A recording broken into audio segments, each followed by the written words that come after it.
si le roi, un ancien roi, a géré ce pays dans une difficulté où il a interpellé des gens qui lui ont fait des consultations, j'espère que son temps est passé et cela ne doit pas continuer à évoluer. Tout ce que je tiens à vous dire, le Tofa en question, je vais vous dire que c'est des illusions qui troublent la pensée de la population et qui agissent sur la conscience du peuple, que je pense qu'il faut déjà commencer par arrêter ça. Il faut arrêter ces choses pour que les gens restent dans leur quiétude et fêter en paix. Parce que du coup que ces choses sortent, ces révélations sortent, ça trouble le cœur des gens. Et ça les amène à ne plus être dans leur peau.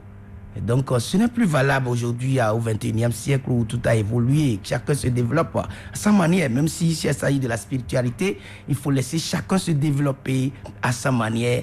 Il ne faut pas imposer ce que toi tu crois, ce que toi tu vis, ce que toi tu connais. Il ne faut pas l'imposer à la nation. Surtout quand on l'appelle Tofa. Ça ne doit pas être Tofa, ça peut être le Fa d'une famille, le Fa d'une personne tierce, ça peut être le Fa pour une génération ou un groupement. Pourquoi l'appeler Tofa? Ça compromet même la laïcité de notre pays. Je vais vous dire, les minutes à suivre ne nous appartiennent pas. Vous savez ça. Ça appartient à quelqu'un. Je peux lui poser la question de savoir s'il connaît, il dit qu'il s'agit de quel Dieu. Est-ce qu'il y a un être suprême qui a tout créé, qui est au-dessus de tout? Est-ce qu'il comprend ça? Ou bien son Dieu, c'est son Dieu? Nous avons l'être suprême qui est l'éternel Dieu. Le Dieu créateur. Il est au-dessus de tout.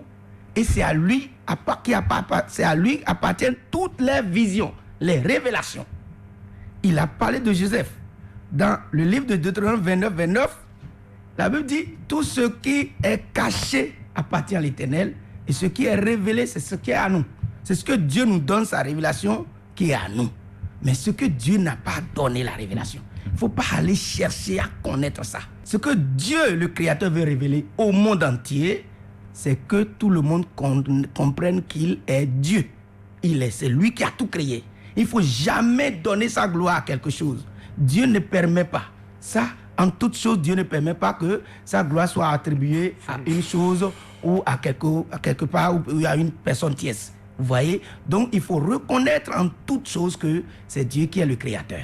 C'est lui, Créateur, appartiennent les songes, les rêves et les visions. Il a parlé de l'eau, il a parlé du feu, il a parlé du vent, il a parlé de tout ça. Tout ça, c'est des créatures de Dieu. C'est Dieu qui a tout créé. Et ces créatures-là sont devenues des dieux pour eux qu'ils adorent. Ce n'est pas bon. Je vais vous dire, le Fils de Dieu Jésus-Christ nous a dit de ne pas se soucier du lendemain. Le lendemain même prendra soin de lui-même. Pourquoi on est en 2022 et eux ils consultent pour dire il y aura divorce en 2023, il y aura trouble dans le pays, il y aura cet accident. Tout ça là amène du désordre dans le pays. On peut arrêter ça.